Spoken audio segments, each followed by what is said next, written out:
ისრაელის მთავრობამ ჰამასთან მიღწეული შეთანხმება დაამტკიცა, რომელიც ღაზას სექტორში მყოფი 48 მძევლის გათავისუფლებას ითვალისწინებს. ამ გადაწყვეტილებით ძალაში შედის ცეცხლის შეწყვეტის რეჟიმი.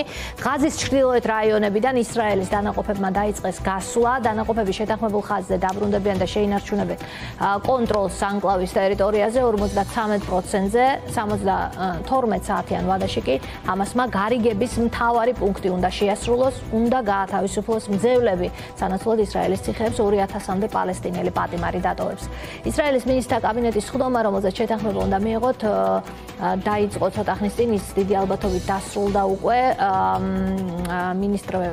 დოკუმენტს მხარი იმ მინისტრებმაც დაუჭირეს, რომლებიც შეთანხმების წინააღმდეგ გამოდიოდნენ, მაწვდიან ახლა ასეთ ცნობას და ციონ ალონი, პარტია ხაზარონის თავმჯდომარე, ჩაგვერთვება ახლა ისრაელიდან პირდაპირ ეთერში დაგვაწევს სიახლეებს. მოგესალმებით, ბატონო ციონ, მადლობა გადაცემაში ჩართვისთვის. უპრეცედენტო ამბავს ვადევნებთ ჩვენ თვალყურს ზავს შეთანხმებას, რომელიც ტრამპის შუამავლობით და დიდი ძალისხმევით იქნა მიღწეული. რა სიახლე გვაქვს მძევლების კუთხით, ხომ არ არის რამე სიახლე? Salam, მოგესალმებით და ყველა ჩვენ ტელემაყურებელს მივესალმები. საქმე იმაშია, რომ ჩვენი სამთავრობო სხდომა უკვე დასრულებულია. ჩვენმა მთავრობამ თავისი დადებითი პასუხი გასცა იმ შეთანხმებას, რომელიც მიღწეული იყო.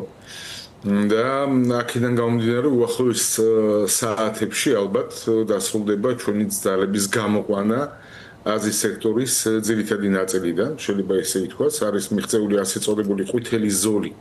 რომელზეც ჩვენი ჯარები უნდა გამოვიდნენ ზოლის აქეთ და იმის მერე 72 საათის განმავლობაში ტერორისტულმა ორგანიზაცია ხამასმა უნდა გაანთავისუფლოს ჩვენი მძევლები. ამ მძევლებში 20 ადამიანია ცოცხალი. ის რაც შეეხება გარდაცვლილებს, მოკლულებს, უпроსორეთ, ეს არის 48 ადამიანი, რომელიც გარდაცვლილია, ამათი განთავისუფლება გამოყვანა უпроსორეთ მოძრაობა და პოვნა და გამოყვანა აზიის სექტორიდან იქნება ალბათ სავარაუდოდ მეორე ეტაპზე. დღესდღეობით ჩვენ მივახციეთ პირველ ეტაპს შეთანხმებას. თქვენ თუ შეგიძლიათ ცოტა თანსრებით ვიძახი ამას ჯერა თუ არა მე ძევლების გათავისუფლების რაც ყველაზე მეტად მნიშვნელოვანია ამ შეთანხმებაში ამ წუთას ოჯახებისთვის. ჩვენთვის ყველაზე მნიშვნელოვანია, ჩვენთვის მნიშვნელოვანია როგორც ცოცხლები წამოვიყვანოთ, ისევე მკვდრები, რადგან ეს ჩვენი და ყველა უნდა ესე იგი გამოვიყვანოთ და მიწას მივანდოთ და ის როგორც ითხოვს ცხოვრება და რელიგია. პირველ რიგში ის ვინც არიან ცოცხლები, ეს არის 20 ადამიანი. 48-დან უკვე საუბარია რომ მხოლოდ 20-ია ცოცხალი სავარაუდოდ. სავარაუდოდ 20-ია ცოცხალი, ინფორმაციის მიხედვით რაც ჩვენ გაგვაჩნია. და თუ არა ჩვენ რო იქნება მეორე ეტაპის რეალიზაცია და მივახცევთ თუ არა ჩვენ იმ შეთანხმებას, ის მოგცემ შესაძლებლობას რომ მეორე ეტაპის რეალიზაცია მოხდეს. ძნელია ამის თქმა, პირადად მე მჯერა თუ არა, მე არ ამჯერა რომ მეორე ეტაპის რეალიზაცია მოხდება, რადგანაც ისტორია, პრაქტიკა, ცხოვრება გვიჩვენებს, რომ ხამასთან მიღწეული ხელშეკრულებები, რომელიც იყო ჩვენ ქონდა არაერთხელ და არა 10-ჯერ სამხედრო ოპერაციები, თუმცა ამდაგვარი ომის ფორმატში ჩატარებული ოპერაცია, რომელიც გრძელდებოდა 20 წლის განმავლობაში, ჩვენ არ ქონია ამდაგვარი ომი, ეს საერთოდ ყველაზე ხანგრძლივი ოპერაცია, ხანგრძლივი ომი იყო ისრაელის ისტორიაში, თუმცა ჩვენ ვამბობთ იმის მერე, რაც ჩვენი სახელმწიფო შეიქმნა. მაგრამ ამდაგვარი არ ყოფილა. იქნება თუ არა მეორე ეტაპი, მე პირადად არ ამჯერა, მე იმედი მაქვს რომ იქნება, მაგრამ იცით რა, მოდით დავედოდოთ, ამასაც დავინახავთ, თუ რამდენად რეალიზებადია მეორე ეტაპი. კი ბატონო, აქვე ძალიან ბევრი მიესალმა მსოფლიო ლიდერები, ორგანიზაციები ამ შეთანხმების დადებას. თქვენ ახსენეთ, რომ ასეთი ხანგრძლივი სპეციალური ოპერაცია არ ყოფილა, შედეგებით რამდენად კმაყოფილია ისრაელი?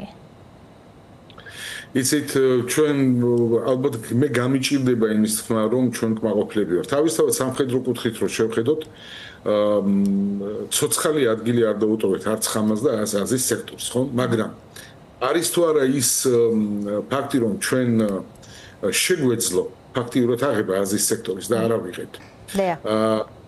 ის რომ ხამას ყველანაირად სამხედრო ზარალი და დარბევა იყო ჩვენი მხრიდან მიღწეული. აზიის სექტორში ნახევარი აზიის სექტორი ფაქტიურად წაშლილია თუ შეიძლება ასე ითქვას.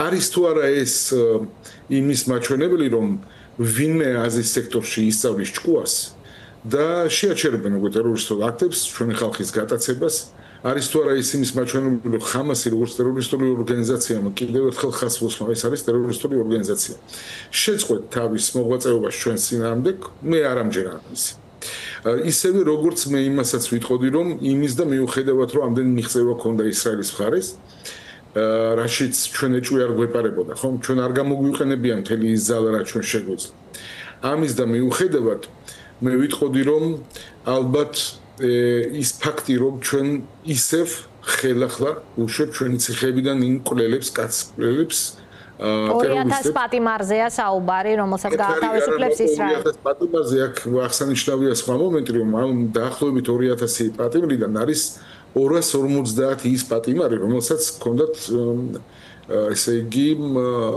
მრავალჯერადი ის წლები მსჯილი რომლებიც საერთოდ არ უნდა გამოსულიყვნენ ისინი რომელსაც ზოგიერთი მათგანი შეიძლება ითქვას რომ 50 და 100 ადამიანის სიცოცხლეა მაგათ ხარჯზე აქედან გამომდინარე ჩვენ მის დღეებში არ გამოუშვებით ამ ხალხს ისევე როგორც მის დღეებში არ გამოუშვებით ადრე ისევე როგორც მაგის წინაც უშვებდით ჩვენ სულ ვაკეთებდით იმ ნაბიჯებს რომელსაც მე ისტორიულად ჩვენ თვითონვე ვთვლიდით როგორც შეცდომას მე ვთვლი რომ დღესდღეობით ის ბიჯი კეთდება როდესაც ჩვენ ისევ გამოუშვებთ ამ პატიმრებს ისინი ისევ ჩვენ საწინააღმდეგოდ მოიქცევენ ამ ფაქტს აღნიშნავდი ალბათ ის საინტერესო იქნება ჩვენ ტელემაყურებლებისთვის რომ იცით იხიე სინვარი რომელიც იყო 7 ოქტომბრის სულის ჩამდგმელი ორგანიზატორი პასის ხელმძღვანელი იყო გამოშვებული ზუსტად ესეთივე ხელშეკრულებით რომელსაც ჩვენ მივახციეთ ხამასთან გამოუშვით მათ შორის იგივე იხიე სინვარი და მივიღეთ მისგან პასუხი 7 ოქტომბრის ორგანიზება ამიტომ მე ვთვლი რომ იმის შანსი რომ ამ 250 კაცის ყველში ან 2000 კაც ტერორისტი რომელსაც ჩვენ გამოუშვით ციხეებიდან იქნება შემდეგი იხიე სინვარი რომელიც მოგვიწყებს ჩვენ შემდეგ 7 ოქტომბერს ამის შესაძლებლობა ძალიან მაღალია. კი ბატონო, მესმის თქვენი შიში და საფრთხის აღქმის ასე ვთქვათ შეფასება, რაც სრულად ლოგიკური ვარაუდია რომ ეს განმეორდეს.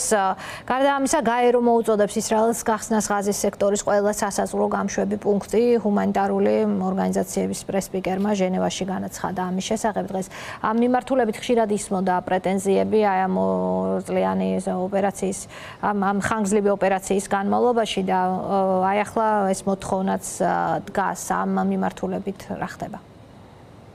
მე ვურჩევდი გაეროს პრეს-მდივანს ყურადღება მიაქციოს იმას რომ იმ დღეებშიც კი და იმ პერიოდის განმავლობაში როდესაც ჩვენ ქონდა დაჯახება ტერორისტულ ორგანიზაცია ხამასთან ჰუმანიტარული დახმარება აზიის სექტორის მიმართ ხდებოდა პროპაგანდას რო არ დაუჯეროთ და ფაქტებს რო შევხედოთ ასეულობით მტვირთან მანქანა სემი ტრეილერები რასაც ქვია შედიოდა აზიის სექტორში ხდებოდა ყובה თუ ასე შემდეგ დახმარება ჩვენი პრობლემა ისრაელის პრობლემა იცით რაშია ჩვენ თქვენ ცივილიზებული ხალხი ვუყურებთ და მსჯელობთ და გადაწყვეტილებას ვიღებთ იმ ცივილიზაციო კონტურში რომელსაც ჩვენ დაჩვეულები ვართ ჩვენ ისე უნდა წაგვიყვანა ჩვენი საქმე და მიდგომა უნდა ყოფილიყო იმდენად კაცრი რომ ჩვენ შეგვეძლოს საერთოდ არ შევსულიყავით აზიის სექტორის არ შეგვიყვანა იქ ჩვენი შეერაღებული ძალები და არ დაგვეწყოთ სამხედრო ოპერაცია ჩვენ შეგვეძლო უბრალოდ ჰერმეტიულად ჩაგვეკეთა აზიის სექტორი გაგვეთიშა დენი საჭორი და აქედან გამომდინარე 2 კვირის განმავლობაში დაგვიბრუნებდნენ იმ ძელებს რომლის გამოყვანაზე ჩვენ ახლა დაგვჭირდა 2 წელი და 9-ზე მეტი ჩვენი ჯარისკაცის დაყიდვა გასაგებია